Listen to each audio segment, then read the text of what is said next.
From PRX, this is Living on Earth. I'm Steve Kerwood. And I'm Jenny Doring.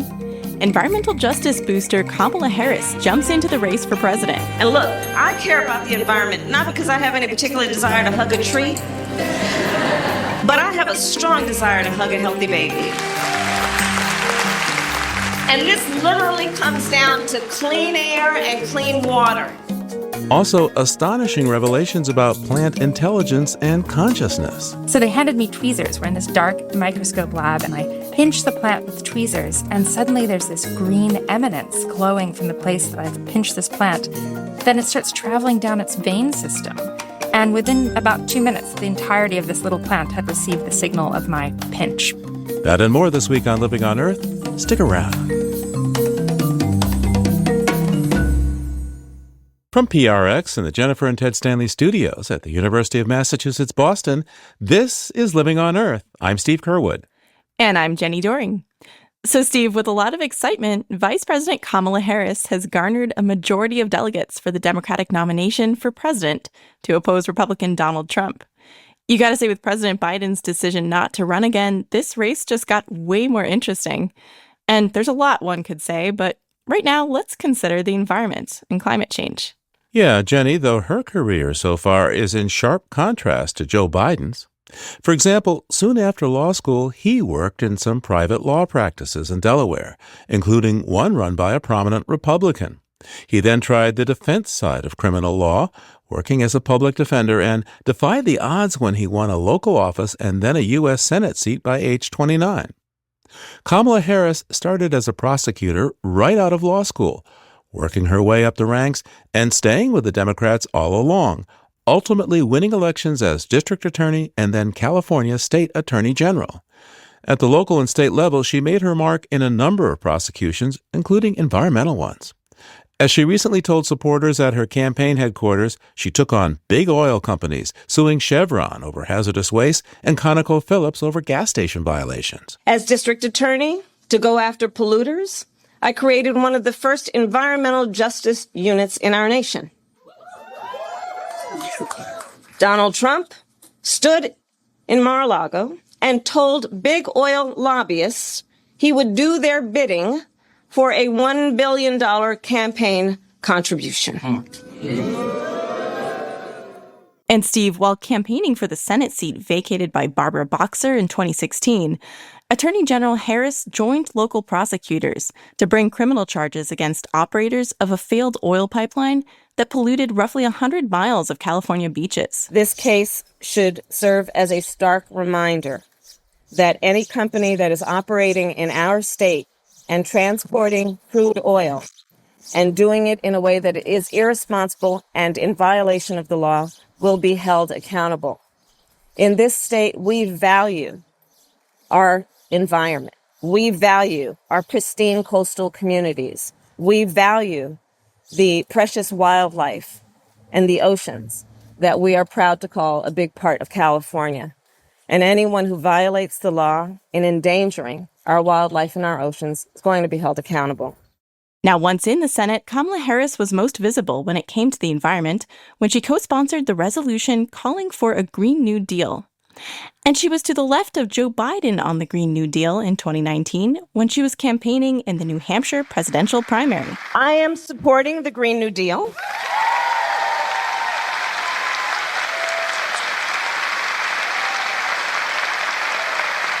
We have to have goals, and it's a resolution that requires us to have goals and think about what we can achieve and put metrics on it.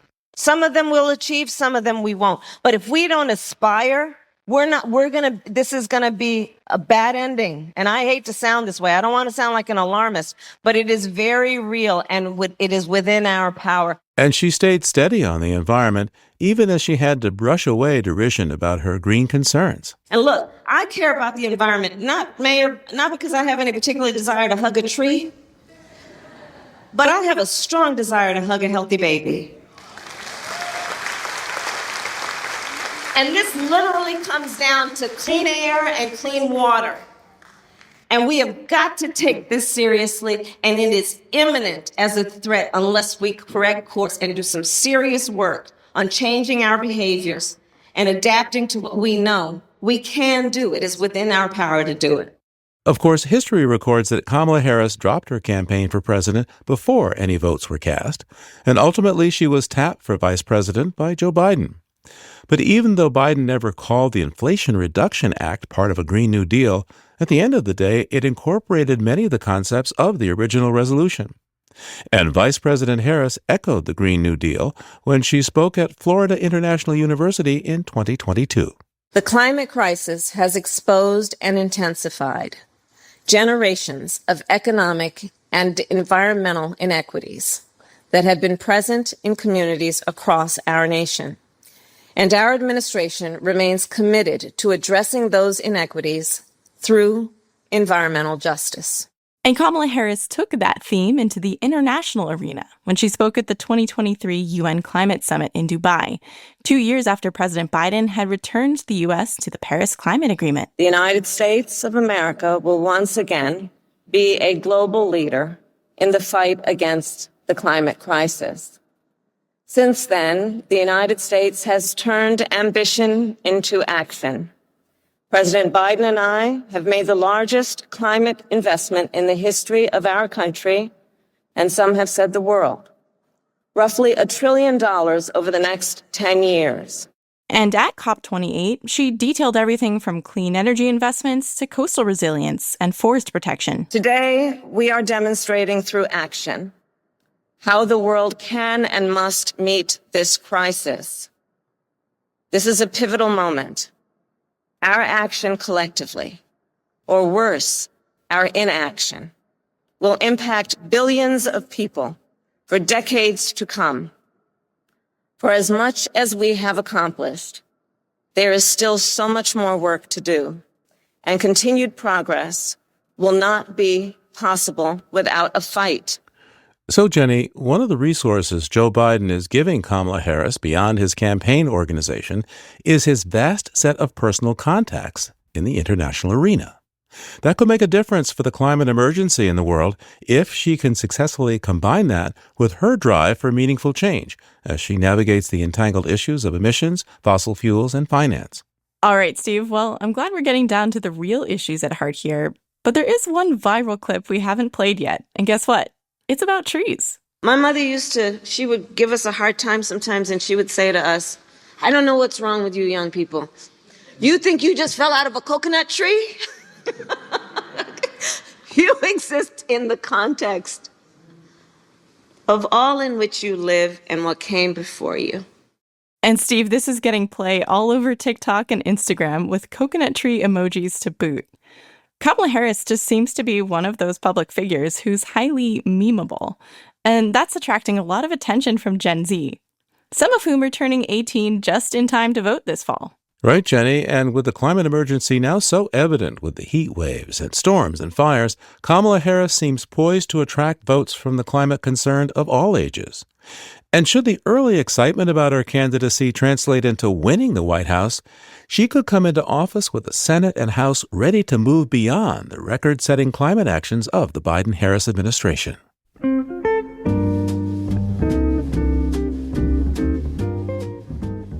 Let's take a look now at the environmental record and plans of the Republican nominee for President, Donald Trump. Marianne Lavelle of our media partner Inside Climate News reported on climate and environmental policy throughout the Trump presidency, and she joins us now from Washington, D.C.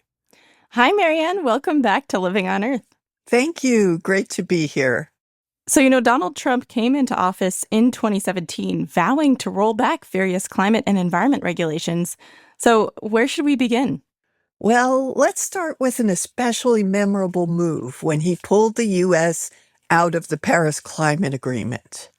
I talked to Trump's former chief of staff at EPA, Mandy Gundesekera, who described what it was like to be in the room where it happened. Early on, one of my first briefings with the president, I was with then Administrator Scott Pruitt and the chief of staff at that time, And we went in and we were sufficiently outnumbered in terms of there were 3 of us representing, we were advocating getting out. And I would say the rest of the room with about 20 plus people had a lot of people that were in the camp of we should stay in. And then a strongly worded and heated debate ensued. But what the president would do in these situations is sit back and listen and ask probing questions that I believe resulted in him making really good, consistent policy choices all throughout his administration because he really did like to hear both sides of the argument. Sounds like the pullout of Paris camp was way, way outnumbered. So, Marianne, what swayed Trump to pull out?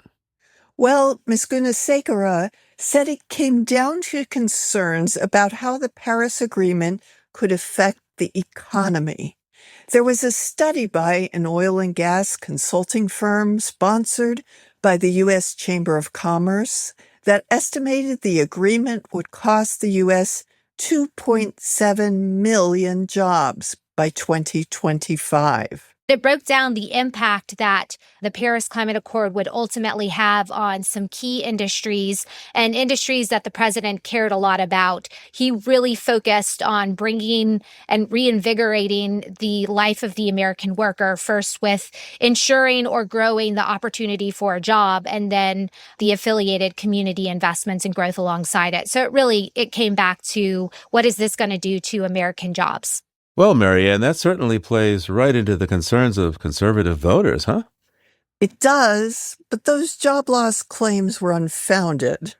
Since President Biden re-entered the Paris Agreement, the U.S. has added 7.5 million jobs compared to the pre-COVID pandemic high during the Trump administration. Turning away from the Paris Accord was just one part of Donald Trump's America First emphasis on pulling back from the rest of the world. But Samantha Gross, who directs the Energy, Security, and Climate Initiative at the Brookings Institution, says this approach came at a cost. The real fallout from former President Trump removing us from the Paris Accord is that we really just lost our credibility internationally on climate issues. The U.S. was no longer a respected party in international efforts to combat climate change. I mean, we really we didn't entirely fall off the face of the earth. We still sent delegations, but we weren't considered in any way seriously during that time. Meanwhile, the administration was shifting to domestic concerns. Again, Mandy Gunasekara. At EPA, we had an affiliated agenda, what we called back to basics, which really was getting EPA back to focusing on cleaning up the air, cleaning up the water, addressing legacy pollution, and continuing to improve industrial efficiencies that lent itself to reduce greenhouse gases. And a couple of examples she mentioned were the updating of the lead and copper rule and an action plan for PFAS or forever chemicals. But Tiernan Sittenfeld of the League of Conservation Voters rejected this claim that EPA got back to basics under Trump. It's nonsense. The Trump administration was the most anti-environmental, anti-climate, anti-public health administration we've ever had by far.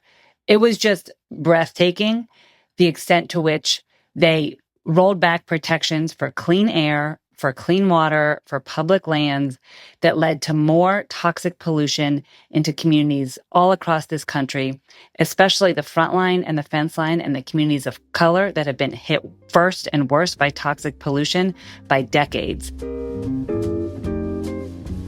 We're talking with Marianne Lavelle of Inside Climate News, and we'll be back in a moment to talk about those regulatory rollbacks. Stay tuned to Living on Earth.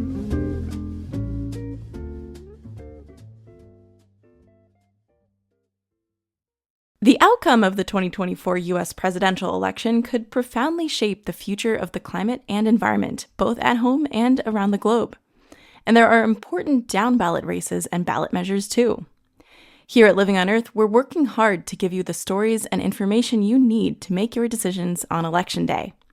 So what issues are you most interested in having us cover?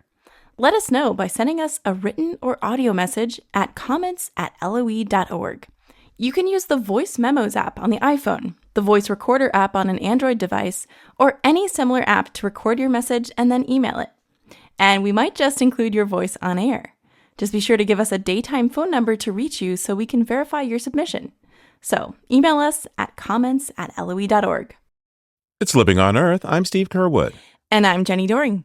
We're continuing our conversation with Marianne Lavelle of Inside Climate News about the environmental record of the Trump administration. So Marianne, as I recall, regulatory rollbacks were a big focus of Donald Trump's 2016 campaign. That's right, Jenny. So Michael Gerard, founder and director of the Sabin Center for Climate Change Law at Columbia, was ready. On the day that Trump was inaugurated, we launched a website called the Climate Deregulation Tracker to keep track of what he was doing. By the end of the administration, there were 176 entries on that tracker. There was everything from weakening methane emission rules for oil and gas, to amending coal ash regulations, to approving the Keystone XL and Dakota Access pipelines, and a lot more. But Michael Gerard says one rollback trumps them all. The regulatory rollback under Trump that had the greatest impact on climate change was weakening the fuel economy standards. Motor vehicles are the largest source of greenhouse gas emissions in the United States. Under President Obama, the emission standards and the fuel economy standards were going to be much tighter. Trump basically froze those, and that led to one calculation is 1 billion metric tons of carbon dioxide equivalent, more than would have been emitted otherwise. Yeah, a huge impact on climate change. And those emissions have a big health toll, too. Right, Steve. Now, sometimes the rollbacks came back to bite Trump, such as when he dramatically shrunk 2 national monuments in Utah, says Kristen Brengel of the National Parks Conservation Association. But notice what happened here is that they did Bears Ears and Grand Staircase and then stopped. They had about another dozen monuments on the list and they stopped the whole process because it was so wildly unpopular with the public. And so, listen, people make mistakes. Administrations certainly make mistakes, but that was a massive mistake. So how effective were Trump's environment and climate moves? Well, they haven't stuck. In 2021, the Biden administration immediately came in and got to work restoring those monuments, reinstating the rules Trump had rolled back, and re-entering the Paris Climate Agreement. Well, so Marianne, what's the lasting impact here? For that, you can look not to the executive branch, but to the judiciary, according to Michael Gerard of Columbia. The courts have become more and more friendly to these environmental rollbacks thanks to the couple hundred federal judges Trump appointed to lifetime terms. And as you've probably heard, a few of those appointments are extremely important. Well, Trump, of course, appointed 3 justices to the Supreme Court who are consistently voting against environmental regulation. We now have a 6-3 majority, and it has been systematically cutting back on environmental regulations. So, for example, the court has shrunk wetlands protections and limited agency authority. Well, what can we look back on from the Trump administration that brought benefits for the environment or climate? Well, Kristen Brengel of the National Parks Conservation Association celebrated the bipartisan accomplishment of the Great American Outdoors Act, which President Trump signed. Hundreds of national parks, national forests are getting repaired even this summer thanks to this law. And so on one hand, absolutely the Trump administration deserves credit for making sure that bill was as robust as it possibly could have been and signed into law. And the Biden folks deserve the credit for implementing it really well and making sure our parks are going to be fit for the next couple of generations. So let's look ahead to the near future. I understand you got some perspective from these folks on what a second Trump presidency might look like vis-a-vis climate and environment. Yes, Jenny. Here's Michael Gerard of the Sabin Center again. We know that the Inflation Reduction Act, that money has only marginal vulnerability to a new administration. And we know that the market forces are moving renewables forward at a fast pace.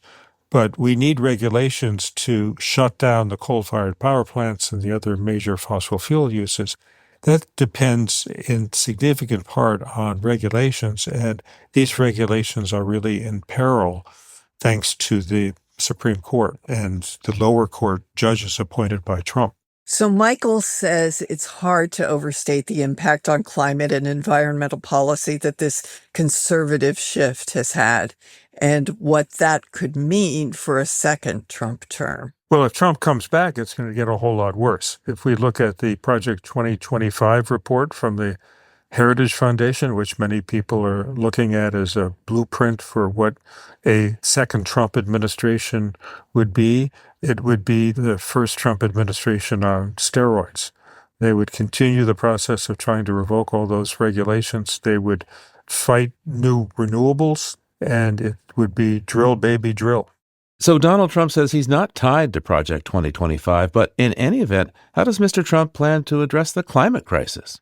Well, Steve, although we haven't heard him call it an outright hoax in recent years, he has expressed no concern about what scientists are calling an existential crisis for humanity.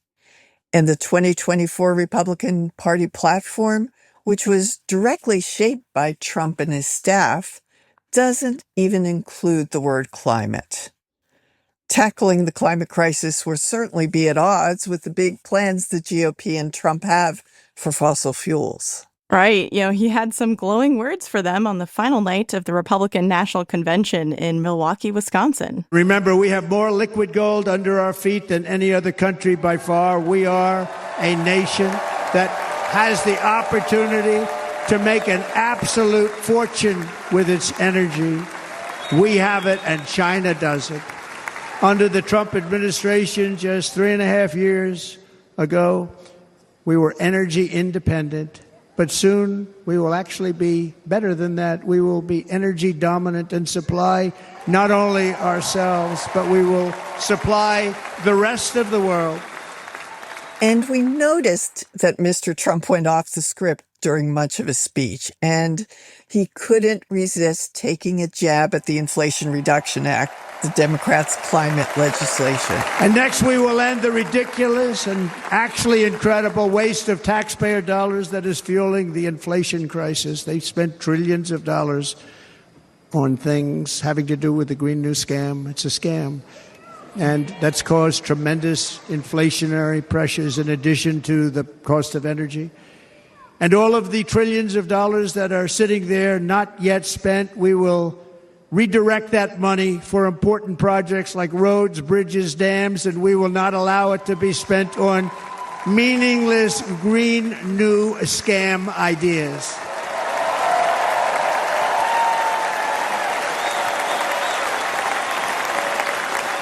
And I will end the electric vehicle mandate on day one.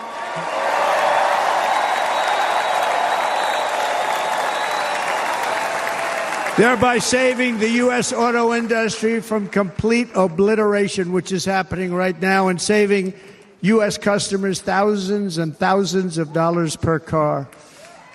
To be clear, there is no electric vehicle mandate.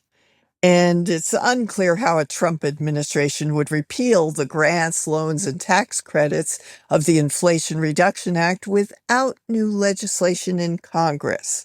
He'd need Republican control of the House and Senate, so even though this presidential election is getting most of the attention now, Steve, we can't forget about those down-ballot races, too. That's right, Marianne. Marianne Lavelle reports for Inside Climate News from the nation's capital. Thanks so much. Thanks, Marianne. Thanks, Steve. Thanks, Jenny.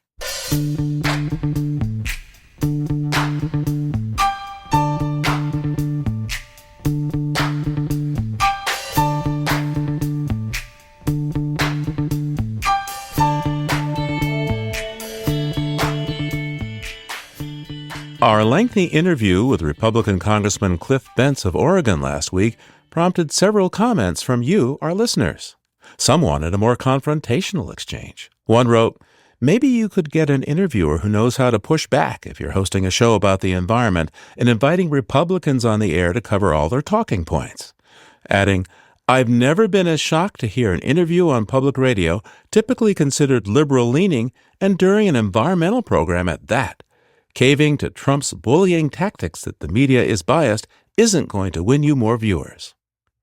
For the record, we cover relevant and accurate news and information from across the political spectrum, left, right, and center, and have never caved to bullying tactics by those opposed to truth in environmental reporting. Larry Cooper offered a more measured critique. Thank you for the interesting episode on the Republican Party. As an Oregonian, I was particularly interested in the Bentz interview. A lot of interesting things came up in that interview that really need some follow-up to present more of the facts. First of all, I was struck by Bentz's very confusing and contradictory comments over drafting of groundwater. On the one hand, he decried overuse of very deep wells, yet there are thousands of acres of hay being grown with this water in his district. Secondly, his discussion of dam removal and salmon seemed a total disconnect from reality. Dams block a tremendous amount of anadromous fish habitat, and there's no question that the salmon would be helped with dam removal. On top of that, there are alternatives to generating clean, storable energy in the region. Bentz goes further to claim that not enough is being done to mitigate predation of fish in the ocean. Yes, but hardly an argument against improving river habitat. You could do a good show looking at the indigenous tribal projects that are restoring stream flows and improving aquatic habitat in Bentz's district. Thirdly, Bentz should be called out regarding his stance against federal protection of the high desert. We have some wonderful national monuments there, and they do mitigation of invasive weeds. And of course, his legal career has been greatly enhanced with the Chevron takedown by the Supremes. Thanks for a good show. And thank you, Larry, for your comments. And I'll comment here. A cornerstone of American democracy is the freedom of speech. And I am reluctant to censor the stated opinions of public officials that some, maybe even many listeners to this program, find unattractive. Fact-checking is important, as you heard a while ago when we ran part of former President Trump's convention speech. We fact-checked his comments as we don't care to broadcast, quote, alternative facts. But the line between fact and opinion can be blurry sometimes, and people are certainly entitled to their own opinions. And as citizens in a democracy, we need to hear opinions from a wide range of sources, even if sometimes we don't want to hear them, so we can better discern our own. President Thomas Jefferson once said, "We need a free press and free discourse to be free," and I quote, "Were it left to me to decide whether we should have a government without newspapers or newspapers without a government, I should not hesitate a moment to prefer the latter."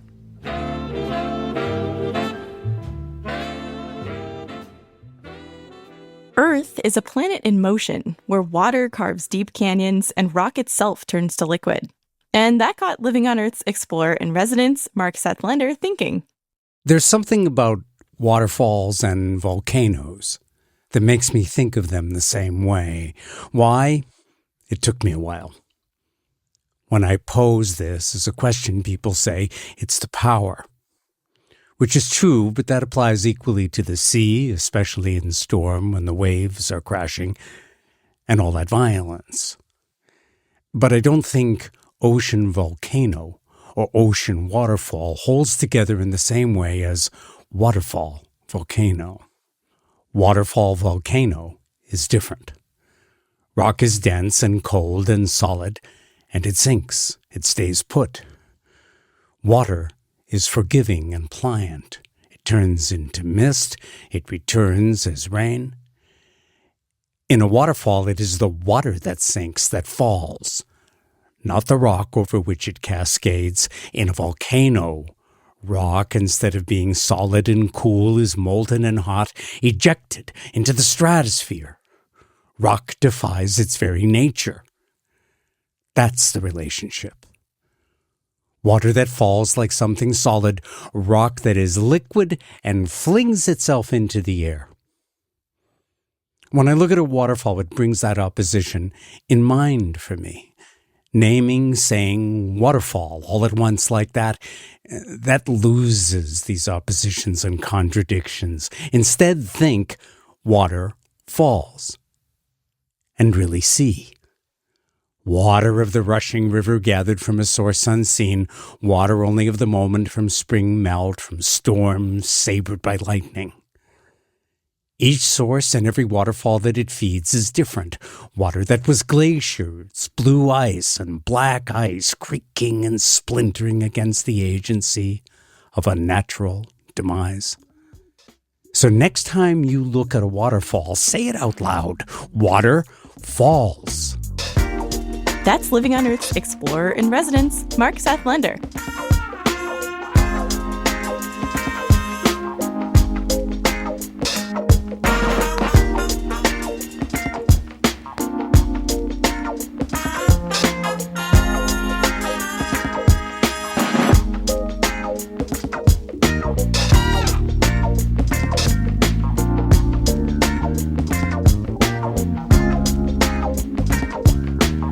Just ahead, scientists consider the notion of plant intelligence. That's coming right up on Living on Earth. Stay with us. Support for Living on Earth comes from Sailors for the Sea and Oceana, helping boaters race clean, sail green, and protect the seas they love. More information at sailorsforthesea.org.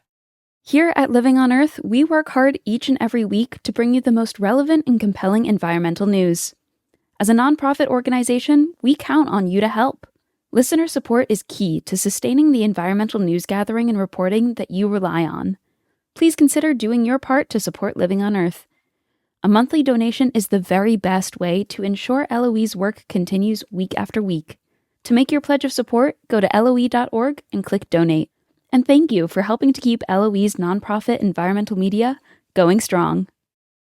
It's Living on Earth. I'm Jenny Doring. And I'm Steve Curwood, a scientist who rappels down cliffs to hand-pollinate endangered plants, a vine that mimics the leaves of nearby species, rice that crowds out strangers but leaves room for the roots of relatives. All of these are subjects of the book The Light Eaters by Zoe Schlanger, who tackles big questions of plant intelligence, consciousness, and communication. Welcome to Living on Earth, Zoe. It's so great to be here. So, early in your book, you write, I was regaining material intimacy with the natural world by looking at plants. It wasn't a way to ignore environmental catastrophe. It was a way to reattach myself to the stakes. So how can studying plants change our perspective of the climate emergency we're in right now? So I'm a climate reporter, and I came to this project out of feeling quite numb and fatigued, as many of your listeners probably also feel about all of the bad news related to climate change. And I think the biggest takeaway for me of studying plants for the last several years was the incredible creativity that exists in biology and evolutionary trajectories, and the ways that plants make a living exactly where they're rooted in place. They find ways to thrive against all circumstances, despite not having brains, in incredibly cunning ways. And I think as it relates to my own kind of muddled feelings and numbness around climate change, it really reminded me of the worth of trying to protect as many species as possible, because every single one of these is a remarkable feat of ingenuity from a biological standpoint. And it really helped me expand my mind beyond the few plants that we actually use in our human economies to just actually have this appreciation for all plant life. And it's very humbling to remember that we're also entirely dependent on them. You know, every molecule of glucose we've ever consumed was first made by a plant. It made it through photosynthesis, through sunlight and water and air. So it really rearranges one's sense of where you are in the so-called hierarchy of life and reminds you that life finds a way. So as you point out, plants don't have brains, and yet you've written a book about plant intelligence. Square that circle for me, please. Sure. I mean, this is the million-dollar question. Scientists are understanding now that plants are able to respond in remarkably dynamic ways to their environment and make good choices for their future. They're able to record information about the past and use it in their decision-making. They can sense their kin. They can communicate. All of these incredible things, and they do it all without a brain. And no one has answered the question yet of how all of this information is integrated in a plant body without centralized processing. But there's actually really good evolutionary theory for why a plant wouldn't produce a brain, but might be able to do remarkable things regardless. We evolved a brain in part because we had to move across long distances to gather food, to flee from threats. We needed something really compact and portable. Plants, on the other hand, had none of those particular constraints. They had other ones. They needed to be able to stay in one place, but also sense their environment and also easily lose a limb or two when it called for it without being damaged in some major way. So you end up with this kind of decentralized, modular creature that somehow is able to still integrate information across its whole body to make good choices about where to grow and how to find food. So that is really this huge open question of how they integrate this information without a brain. At one point, you make a comparison to the brains that animals have and the number of neurons and everything in the brain versus what plants have for ways to sense what's going on around them. Yeah. Well, it's important to mention that plants do not have neurons. There's no synapses. There's not nervous conduction in the literal sense that we think of with our own brain and our own bodies. But there is electricity moving through a plant body, and there's been plenty of work finding that certain activities in plants are mediated by electricity in the sense that a Venus flytrap, when it closes, it's because these little trigger hairs on the inside of its maw, its mouth-like leaf, have been flicked by a wriggling fly or whatever it's just caught. And each one of those little flicks is associated with a flash of electricity, an action potential. And that's what triggers the trap to close. So there are somehow ways for this plant to experience the phenomena of touch and respond to it in kind. There's chemicals being exuded that the plant can emanate from one branch, and then another branch of it can absorb those chemicals and register them as information. So there's no brain, there's no neurons, and yet there is this whole body connectivity that we see in plants, which is quite remarkable. Let's go back to the 1970s when an influential book called The Secret Life of Plants was published. What was the impact, do you think, of that book? And how did it shape your approach to writing this book? The Secret Life of Plants absolutely haunted every single day of reporting on this book, because you can't talk to a botanist now who doesn't acknowledge the way that it tanked the field for a full generation. This book was incredibly influential. It never before had a work of botany broken onto the popular scene so powerfully. I mean, there was a feature film. Stevie Wonder wrote the soundtrack. It's a very good soundtrack. And this is where people began talking to their plants or had the idea that plants enjoyed classical music more than rock and roll. All these pretty pseudoscientific ideas that were inside this book. So wait, is that pseudoscientific that there might be a response to us talking to our plants? As far as I know, there's no reason a plant would respond to us talking, although there's amazing work being done now in the world of phytoacoustics in terms of plants responding to sound. They certainly do, but more likely it's sound that's ecologically relevant to the evolutionary history of that plant. We've only been with plants for a mere few thousand years. Plants have been evolving for millions and millions of years. So it doesn't make a lot of sense for them to be responsive to our talking. Although probably if you talk to your plants, it means you're a much better plant parent than you would be otherwise. That they probably love that. What about singing to them or banging a drum, which would go back thousands, millions of years? That would be an interesting thing to test out. I mean, what we do know is plants can respond to the sound of a caterpillar chewing or a bee buzzing and will make adjustments.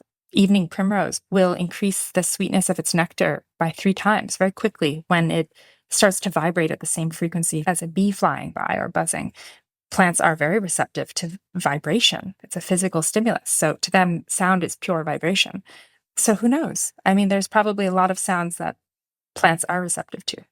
And plants can feel pain, or at least they send out signals indicating that they've been pinched. Please describe the experiment that demonstrated that to you. Yeah.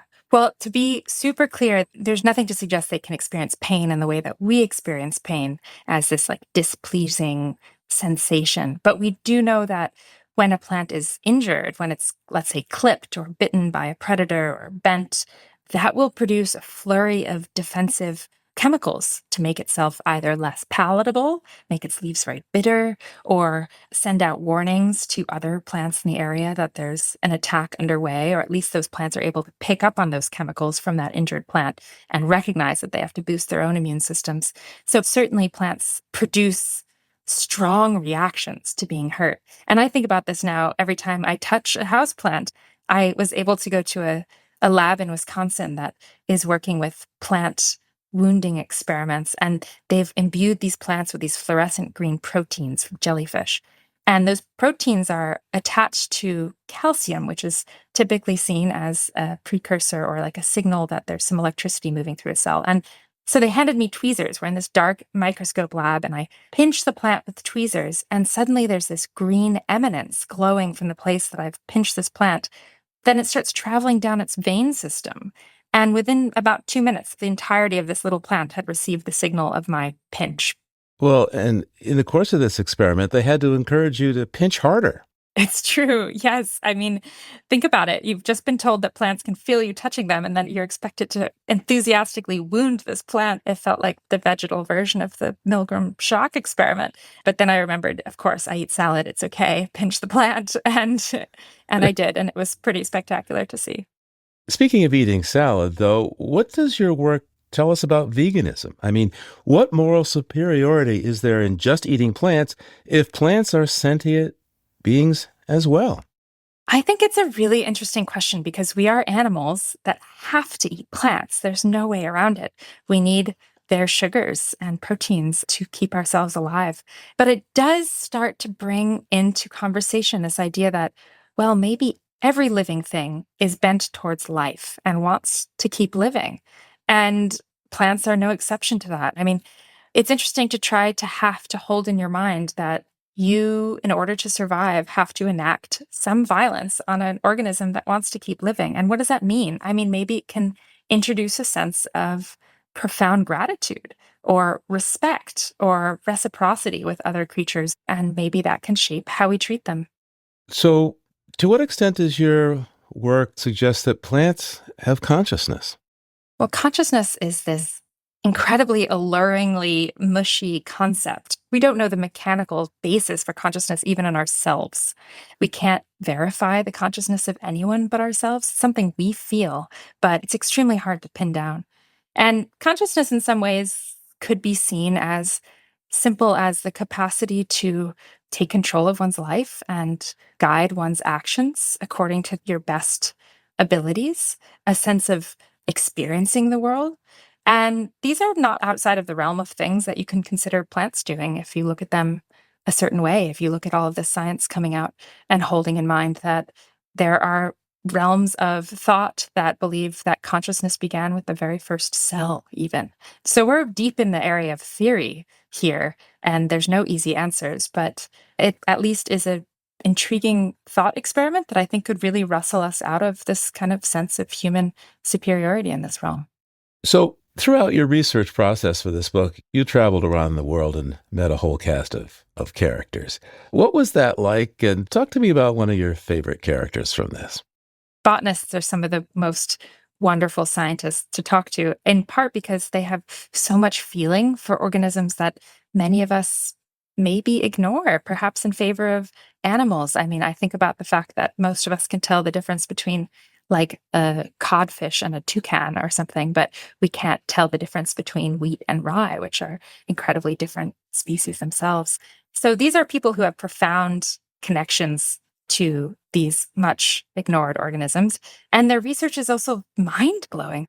One of my favorite trips was to the southern rainforests of Chile, these temperate rainforests, kind of chilly, wet places. And there is a vine that grows in this rainforest called Boquilla trifoliolata. And this vine has, of course, always been there, at least for human memory, but it was just recently discovered to be quite literally a chameleon vine. It can spontaneously change the shape of its leaves, the color of its leaves, the vein pattern, the texture to match the shape, to mimic the shape of anything it's growing beside. This plant can mimic up to 4 different species at the same time with different parts of its vine structure. And no one knows how this is possible. So I spent several days with the team of Ernesto Giannoli, a researcher who's studying this plant. And the vine has provoked this controversy over whether or not plants could possibly see. There are a camp of botanists who say, well, it's mimicking, spontaneously mimicking other plants. That must be a form of visual acuity, that they're taking visual information and processing it and producing this perfect mimic. But of course, plants don't have brains, so where would they be transposing that visual information into an image in the way we think of it? But plants do have a ton of photoreceptors on their leaves, more than we have in our eyes, more different types of photoreceptors. So there's some weight behind that argument. And then the botanist himself, who I was spending time with, thought it was something far more sci-fi, that this plant was actually just receptive to the microbiomes of other plants, that the shape of plants is not determined by the plant itself, but rather by sort of third-party organisms. I mean, we talk a lot about the human microbiome and all these other creatures that live on and inside of us that dictate certain things about our own behaviors, let's say our mood or our gut health. And he thought, well, maybe it's some kind of microbial takeover in that way, and this vine was just more receptive to that of other species. So if you wouldn't mind, if you could open your book to page 183. So you're talking to the scientist Giannoli, and if you could pick up with that line, "We sit down on a log." We sit down on a log covered in pink and orange slime molds. Giannoli talks about the fact that termites were recently discovered to have microbes in their guts that make it possible for them to digest the chemicals in wood. In other words, the most signature behavior of termites, wood eating, is made possible by entirely different organisms living within them. The termites' gut microbes, in turn, are able to function thanks to yet smaller microbes that live within them. The presence of these animals inside animals predates the evolution of the termite itself. Some termite ancestor likely acquired them by eating dead plant material where microbes were living. From there, both evolved together into the versions of each that exists today. One species of Australian termite is known to have a protist in its gut that in turn carries around 4 types of bacteria of its own. So many cascading individuals make a termite possible. They're independent. They're from different families. It's crazy, Giannoli said. Over and over, the thrust of these new discoveries points in the same direction. A termite is never just a termite. The same is clearly true for every organism. Zoe, this theme of organisms being not just individuals, but a part of a larger ecosystem, this comes up a lot in your book. Tell me more about that. Well, very quickly into researching this book, which is very firmly about plants, I realized it's really hard to tell where a plant starts and where a plant ends, because a plant is so hooked into and influenced by so many other organisms. I mean, fungi, for example, are entwined in the roots of virtually every single plant grown in the wild.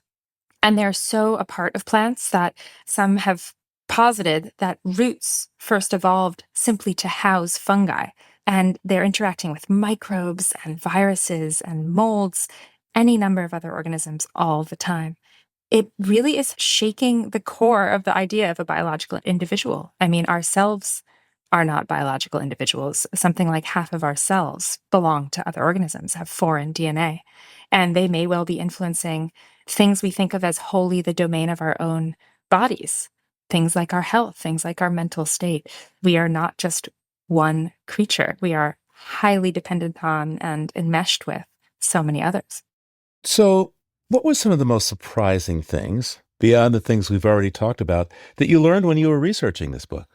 I loved learning about the ways that plants can manipulate other creatures, even animals. They are able to kind of take the reins of a lot of other organisms. Plants have this entirely separate sense that we have none of, essentially, that is chemical synthesis. They are able to produce chemicals in their bodies that they then let out through pores on their leaves that infiltrate the bodies of others and make them do things. And so one example of this is the humble tomato plant.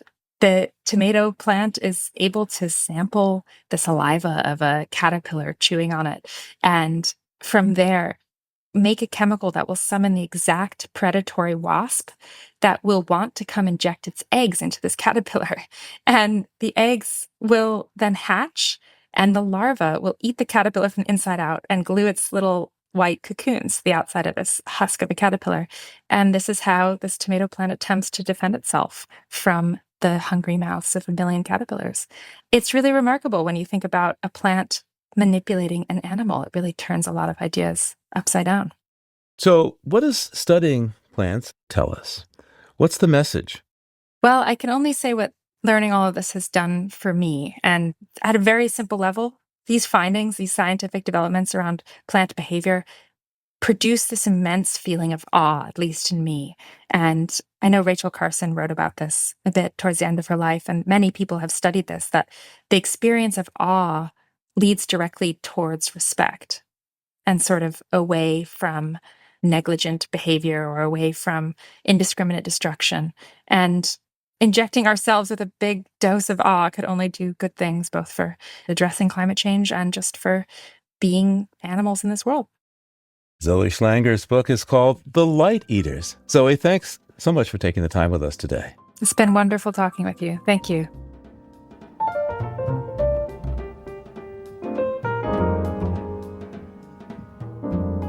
Coming up this fall, the story of George Woodwell, the giant among scientists who helped start the Natural Resources Defense Council, the Environmental Defense Fund, and inspired me to launch this show back in 1990. George advised presidents from Jimmy Carter to Barack Obama and helped create the UNFCCC, the world's climate treaty, all as he led cutting-edge research. Another thing that he's very fond of saying is that the role of the government is to define and defend public interest. And the question, of course, is how do you come to the conclusion on what's in public interest? And that is where he said, well, you have to rely on science. And so that's where I think George stands out amongst all of his great luminary scientists, colleagues that he has. Tune in this fall to hear the amazing story of George Woodwell, the late environmental science and public policy genius. Living on Earth is produced by the World Media Foundation. Our crew includes Naomi Ehrenberg, Shanzeh Asif, Paloma Beltran, Kayla Bradley, Josh Kroom, Karen Elterman, Daniela Faria, Swayam Gagneja, Summer Heyman, Mark Kausch, Mark Seth Lender, Don Lyman, Nana Mohammed, Ainsley O'Neill, Sophia Pandelides, Jake Rigo, Andrew Scarrett, Elle Wilson, and Yolanda Omari. Tom Tiger engineered our show. Alison Learstein composed our themes. You can hear us anytime at LOE.org, Apple Podcasts, and YouTube Music. And like us, please, on our Facebook page, Living on Earth. We tweet from @LivingOnEarth and find us on Instagram @LivingOnEarthRadio. And you can write to us at comments@LOE.org. I'm Jenny Doring. And I'm Steve Curwood. Thanks for listening. Funding for Living on Earth comes from you, our listeners, and from the University of Massachusetts, Boston, in association with its School for the Environment, developing the next generation of environmental leaders, and from the Grantham Foundation for the Protection of the Environment, supporting strategic communications and collaboration in solving the world's most pressing environmental problems.